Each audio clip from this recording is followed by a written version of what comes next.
लगभग 50 થી 60 આગેવાનો એસપી સાહેબને આવેદન આપ્યું અને વાત કરી એટલે એમણે પણ વાત સ્વીકારી છે કે અમે તમારા રાધનપુર સાંતલપુર સમી શંખેશ્વર હારી સુધી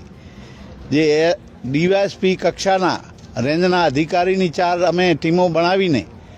દરેક તાલુકે અમે મૂકીને જે આ ખરેખર દારૂનું દૂષણ છે એને અમે 100% નાથવાનું કામ કરીશું, નાબૂદ કરવાનું કામ કરીશું। પણ સાથે સાથે તમે કે અમાને સહકાર આપો એટલે અમે પણ ગામોગામમાં ટીમ બનાવી છે।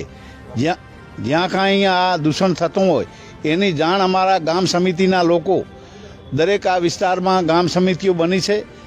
એ સમિતિઓ દ્વારા પણ દારૂની જે છે એની એ શોધખોળ કરીને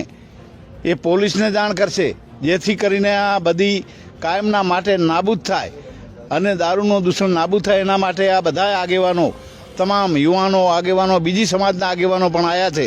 કારણ કે આ ખૂબ જ જરૂરી છે। અને આ બધા જાણો છો કે ઓગળ વિસ્તારમાં જ્યારે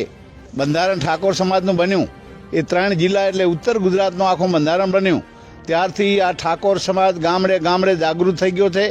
અને દારૂ બંધ કરાવવા